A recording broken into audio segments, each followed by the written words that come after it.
Artemi Panarin lowers the boom, and the Rangers hold off the Caps 4-3. We also talk about why Jacob Trouba is your unsung hero for this game. And despite a 2-0 series lead, we have a mini call-out for the Rangers for something that needs to be better going forward. You're Locked on the New York Rangers, your daily podcast on the New York Rangers. Part of the Locked On Podcast Network, your team every day.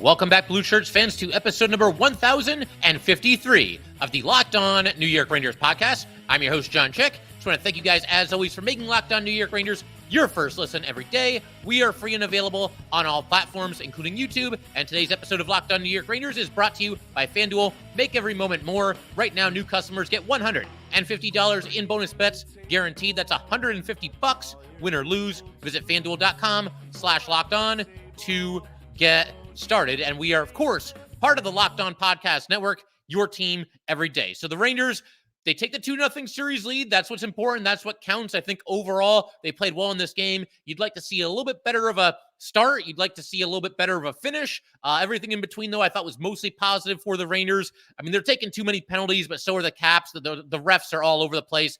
That's a whole nother story. We talked about them in the last episode. We're going to focus on some other things in today's episode, including Artemi Panarin and a somewhat controversial moment in the third period that he was involved in. But Artemi Panarin lowers the boom on TJ Oshie, knocks him to the ice. A whole scrum ensues. They review the play to see if it should be a major. And in fact, nothing called on Artemi Panarin, and that whole sequence actually resulted in a Ranger power play. But as far as everything that happened here, let me just preface the whole thing by saying I hope TJ Oshie is okay. This is very genuine. This is very honest. I never want to see anybody on any team, in any sport for that matter, get injured. I think if you're rooting for injury, now it's one thing if you want to see somebody, get roughed around a little bit. But if you're rooting for somebody to sustain a serious injury, I think you need your head checked. So, TJ Oshie's no exception there. I really do hope that he's okay. You don't want to see players get hurt, deal with the physical pain, deal with possibly not being able to play, especially now that it's the playoffs. I want to see all these teams at full strength, everybody playing, all the best players out there, and that way you let the chips fall where they may. And there's no excuses either way. But as far as, again, this whole sequence, we got to take a look at the buildup. And this goes all the way back to last season, by the way. I'm going to explain what I mean in just a second. But as far as this series and in this game, you had a situation where Artemi Panarin took a stick to the face from TJ Oshie. As clear cut of a high stick as you could possibly see, right in the center of the ice. Not sure how two referees both missed it. I mean, one of them was Wes McCauley, so I guess I have an idea there. But bottom line, nothing was called. And then you've also got a situation after a whistle where TJ Oshie is basically, attacking is too strong of a word, but he's going after Artemi Panarin from behind. He's kind of reaching around and grabbing him by the face from behind. Not sure what that was all about. And in fact, the play stoppage after the high stick, you also had Oshie going up to Panarin and saying something to him. I don't know what all that was about. I mean, you just got away with a high stick. Why are you mouthing off to, the Rangers star player? But to Panarin's credit, got right back in his face, didn't back down an inch. And, we also had a situation. This is what I talked about just a minute ago. Last year, this is not the first run that TJ Oshie has had with the Rangers, and certainly not, his first, questionable moment or a moment that at least irks you if you're a Ranger fan. Last season, we had pretty early in a game between the Rangers and the Capitals. Ryan Lindgren, puck is in the neutral zone. Lindgren's going to get it. It's right along the benches there. TJ Oshie is following him from behind, drills him from behind, basically face first, right into the edge of the boards there. Now, I will say in Oshie's defense, right after it happened, I think he realized, how bad that looked and how bad he got Lindgren on that play. So he immediately kind of grabbed Lindgren and I think tried to check on him. I mean, I don't know for sure. That's kind of how I interpreted it, was going to look to see if he was okay. So I'll give him a point for that. I'll also give him a point the next shift, answering the bell, fighting Barclay Goodrow. Goodrow wanted a piece of Oshie after that happened, understandably so, and they fought, and I would give the edge to Goodrow. I actually went back and watched that whole sequence just before recording here.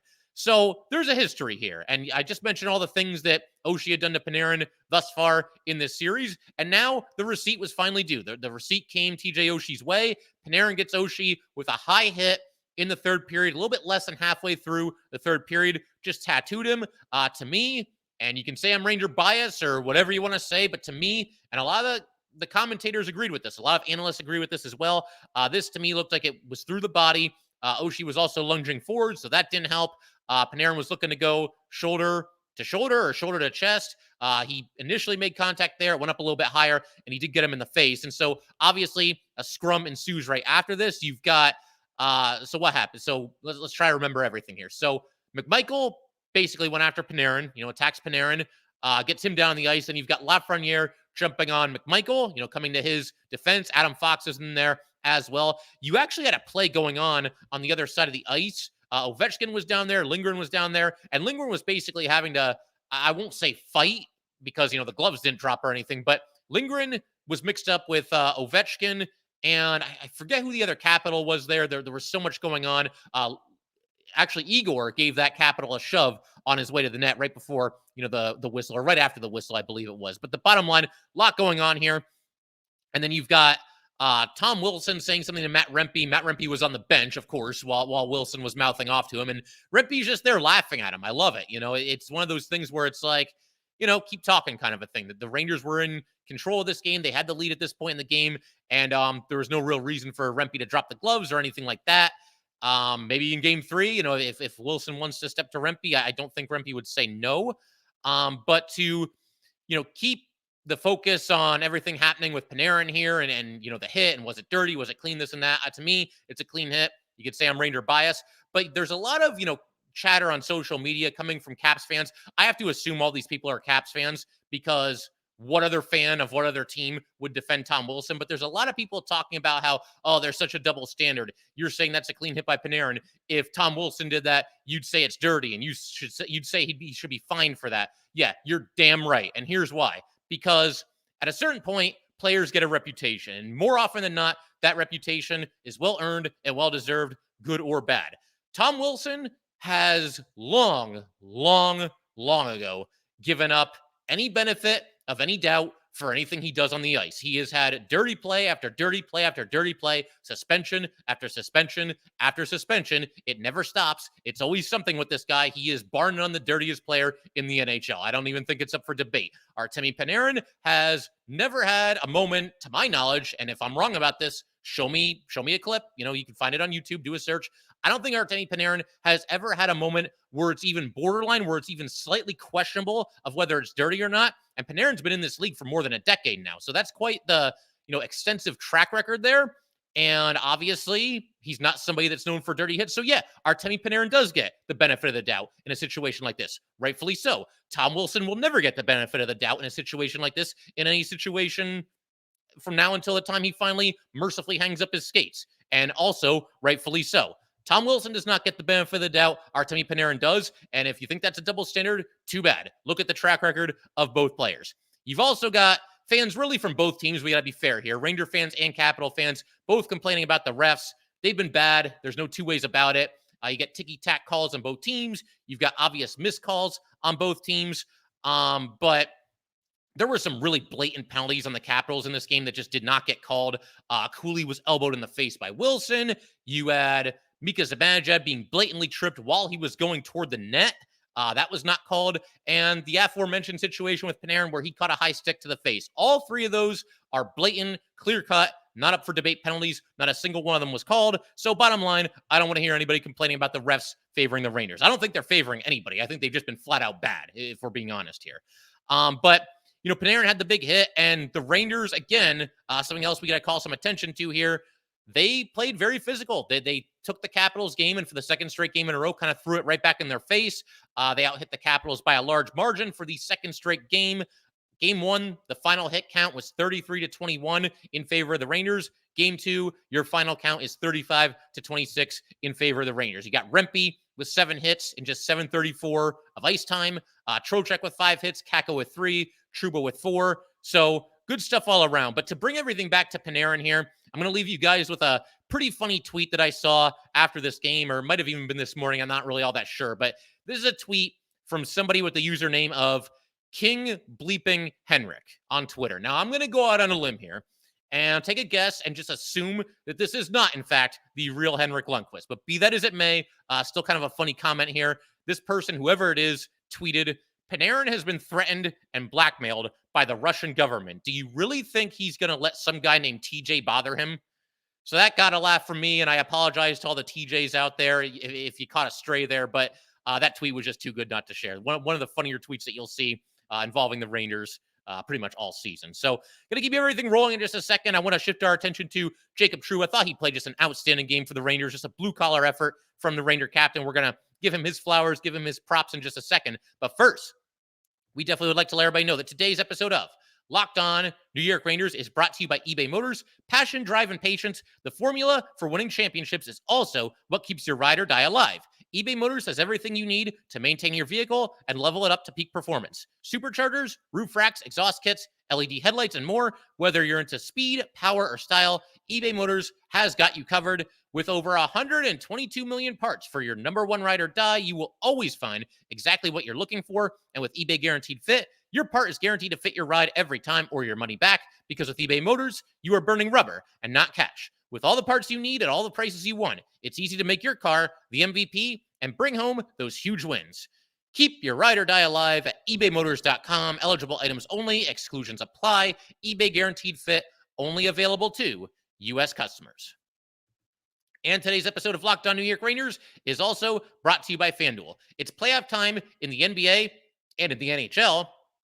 Baseball is in full swing, and FanDuel is your place to bet on every game. Right now, new customers get $150 in bonus bets guaranteed. That's $150, win or lose. Bet on everything from slap shots to home runs to slam dunks, all on an app that is safe, secure, and super, super easy to use. What are you waiting for? Visit FanDuel.com/lockedon and make your first bet an automatic win. FanDuel, America's #1 sportsbook.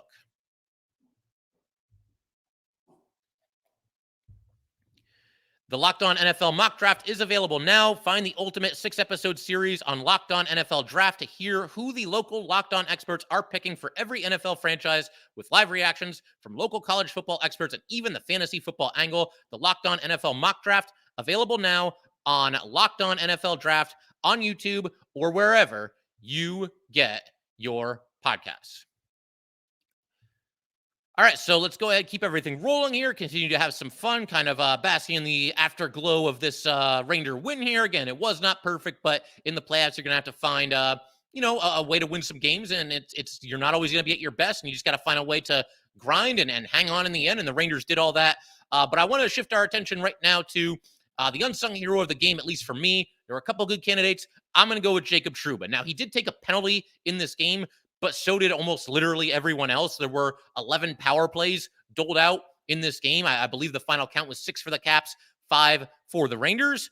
But Trouba, he's out there for 1809. He was a +1. He had 4 hits. Trouba technically got a demotion recently. Obviously, the end of the regular season, and I wasn't so sure the Rangers would do this. I wasn't so sure that, this would be the thing that would fly in the locker room. I mean, not that I shouldn't even say that, because I think the Rangers pretty clearly are following Peter Laviolette, and they are, kind of buying whatever it is that he's selling. But the bottom line, the Rangers technically demoted their captain with 2 games left in the regular season. He goes from the second defense pairing to the third pairing. He's out there with Gustafsson. Schneider moves up to play with K'Andre Miller. But just as sure as Miller has played better with Braden Schneider for the most part this season, Jacob Trouba with a new defense partner, that being Erik Gustafsson, he also has played better, at least recently, when he's been out there with Gustafsson. And a quick side note, other than the delay of game penalty that Gustafsson took, Gustafsson himself had a heck of a game for the Rangers in this one. At some point, I know we all like Zach Jones. I'm a big Zach Jones fan too. I think it's awesome the way that he played the way that he did down the stretch. And I think he might be your opening night 6th defenseman next year, but that's a different conversation for a different day. The bottom line right here, right now, Ranger fans at some point have to get on board with the fact that Erik Gustafsson is one of the best number 6 defensemen in the NHL. I truly believe that to be the case.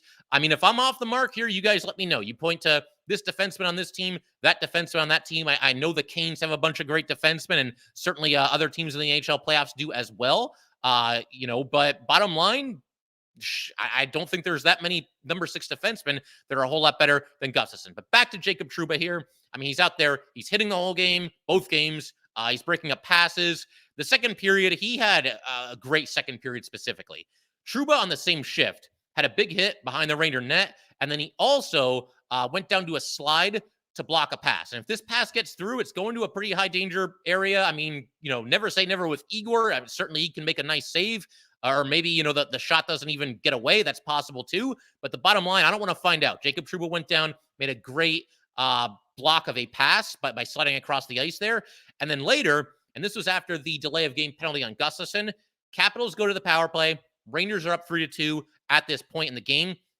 And just a great job by Trouba once again deflecting a pass. He didn't go down to the ice this time, but he deflects a pass out of harm's way. And once again, this was going to go to a very high danger area. The Rangers are shorthanded. Would the Capitals have scored? I don't know. But like I said on the last one, I don't want to find out. So that prevented a scoring opportunity. And then what happens less than a minute later? The Capitals are still on the power play. The Rangers, we know how good they've been on the penalty kill. They're even getting some offense while shorthanded. And they end up scoring a goal on the rush. It's a beautiful kind of give and go kind of situation here between Mika and Kreider. Mika steals the puck from Ovechkin in the neutral zone, goes into the offensive zone, up the right side, passes left to Kreider right back to Mika. You think Mika might look for Kreider, again, the give and go situation, but instead he finds Miller trailing the play, feeds him. Miller scores what turns out to be the game-winning goal. That gave the Rangers a 4-2 lead. But possibly none of this happens if not for Jacob Trouba once again making a really good defensive play, preventing the Capitals from getting a grade A scoring chance that might have tied the game. So instead of a tie game, you now have a 2-goal lead if you're the Rangers. Also in the third period, thought Trouba did a heck of a job here as well. There was one shift in particular where he twice on the same shift made a really nice stick check, poked the puck away from a Capitals oncoming forward, trying to gain the Rangers zone, and in both instances, knocked the puck into the neutral zone to just basically derail a rush before it could even really get going. And that's something the Rangers have done very well in these first two games in general. Trouba is certainly one of the guys leading the way, but they're doing a heck of a job defending their own blue line. They'll stand guys up at the blue line, or if the Capitals do gain the zone, it's very quickly, knocked away from them, or somebody gets bodied. Very few times are the Capitals getting to the net on the rush. It happened a couple more times in game two than it did in game one, but for the most part, the Rangers have been very good there. And of course, Jacob Trouba, one of the guys leading the way there. Also, got to give big time props to both Trouba and Lindgren. They were basically out there for almost the last 3 minutes of this game. The Capitals were pressing for the equalizer, and again, you would have liked to have seen the Rangers close a little bit better. We're getting to that in a little bit here. Bottom line, Rangers up by a goal. They've got all the usual suspects out there. You've got Trouba and Lindgren, and you've got Mika, Kreider, and Wenberg. Those seem to be the five skaters of choice for the Rangers in these last couple of minutes here, playing them as much as they could. But Trouba and Lindgren, too. Again, two defensemen trapped out there for a long time, really holding down the fort. I thought Trouba did a really nice job protecting the front of the Ranger net. He made sure that nobody was going to get in there looking for, the tipping goal or a deflection, anything along those lines, maybe a rebound. So, again, cannot say enough about the job that Jacob Trouba did. And as far as, it's one thing to just keep talking about everything he did on the ice, right? And that obviously stands out because that's what we're privy to. That's what we get to see. But what about just like the captain aspect from Jacob Trouba?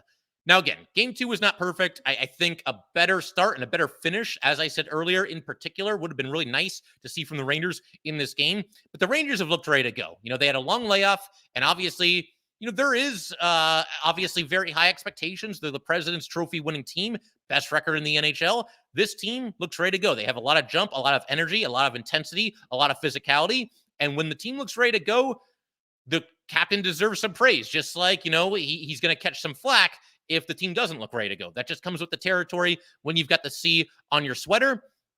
And there's been times where we've all critiqued Trouba's game, and I include myself in that. He does make a lot of money, and obviously, you want your captain and your high-paid defenseman to be one of the best players on the ice. He's not always that.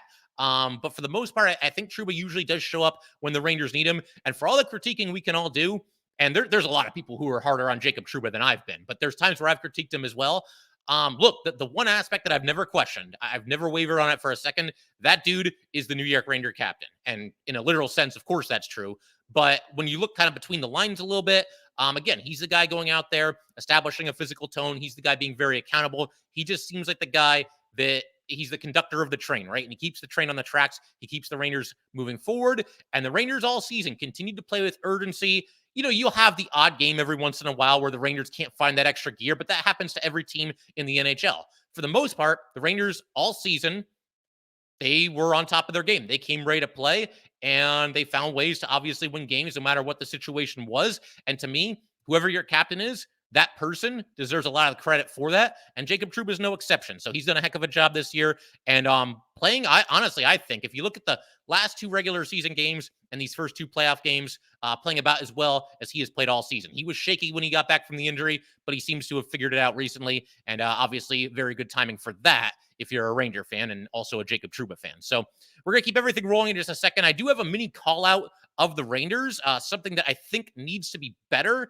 They've somewhat gotten away with this in the first 2 games, but it's an area where I hope they improve, and hopefully as soon as Game 3 against the Caps, because we are not done with this team. I know we're all excited. It's 2-0.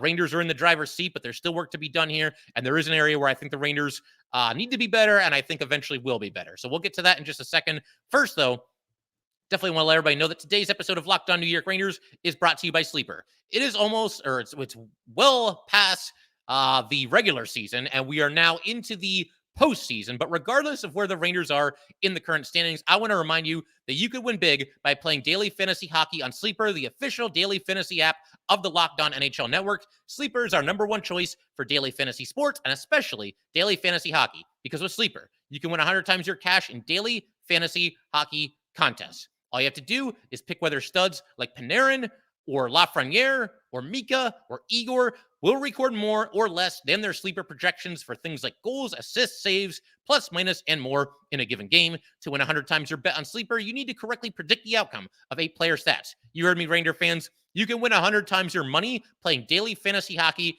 with Sleeper, so start paying attention and nail your picks so you can start winning big. Use promo code LOCKEDONNHL, and you will get up to a $100 match on your first deposit. Terms and conditions apply. That's code LOCKEDONNHL. See Sleeper's terms of use for details and locational availability.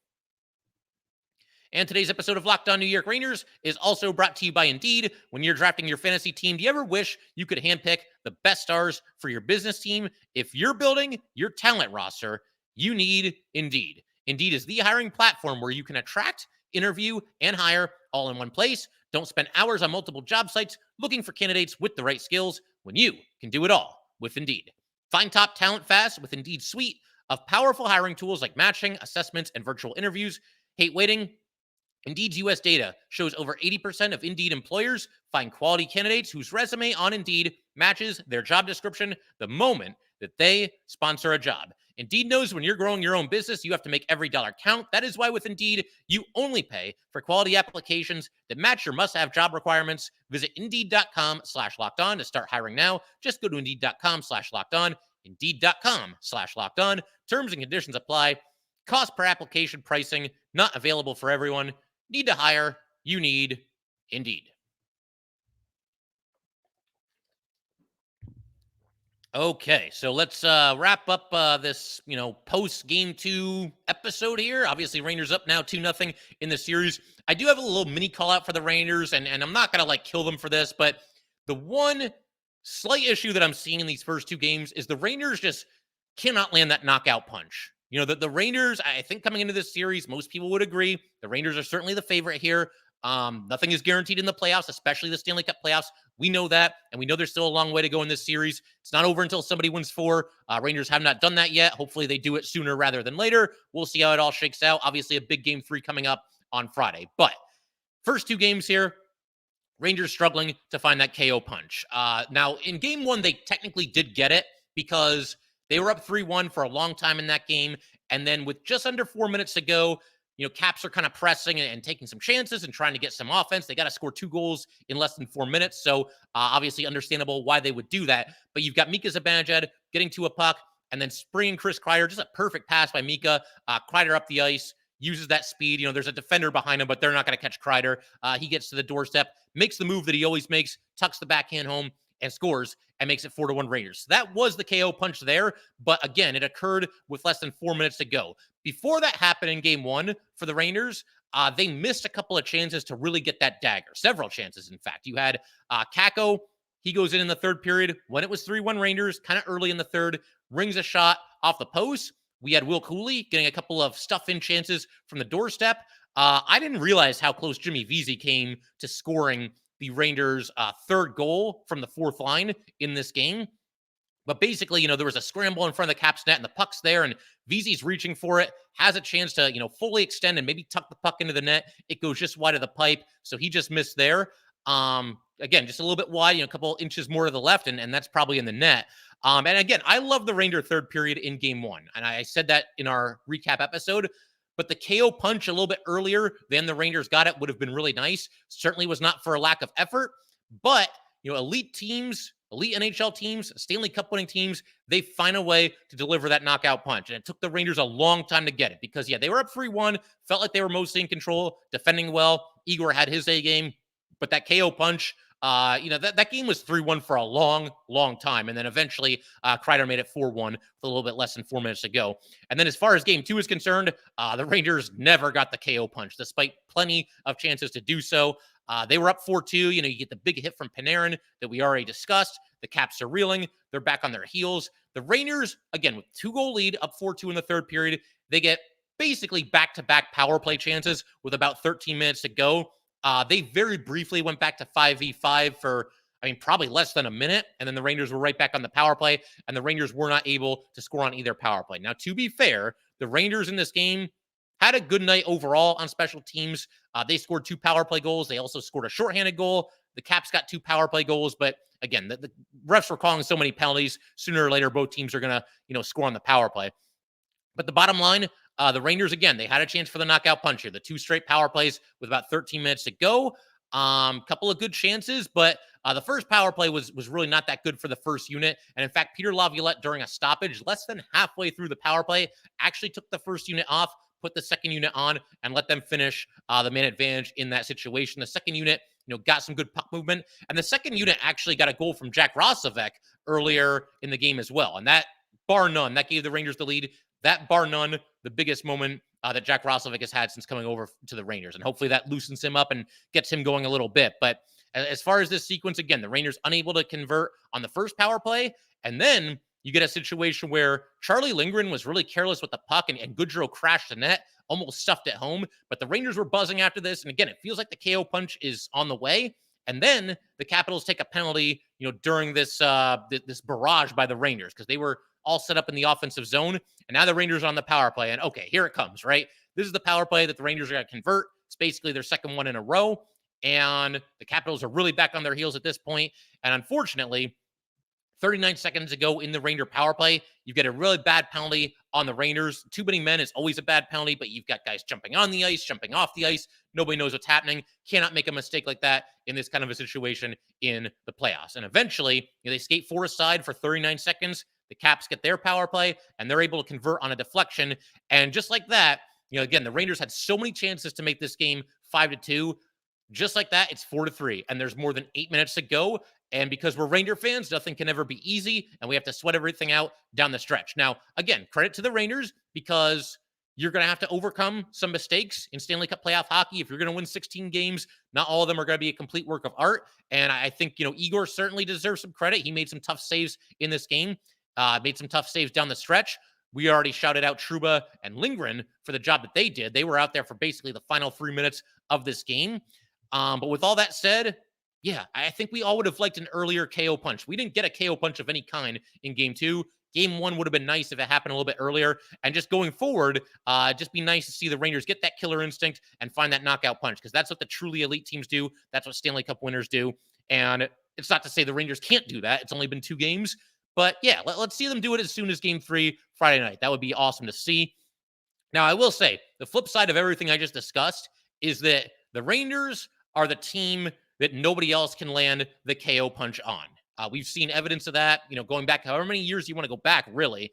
We've seen some pretty awesome playoff comebacks by the Rangers 2 years ago against the Penguins, against the Canes, down by 2 games in both of those series, won both of those series. I think, obviously, this season, the proof is in the pudding when you consider the fact that the Rangers led the NHL in come-from-behind wins. So, obviously, the Rangers are a team that nobody can land the knockout punch on them. But again, on the other side of that coin, the Rangers are awesome at dodging the knockout punch. They need to be able to land one every now and then. So hopefully that's something that they can do going forward.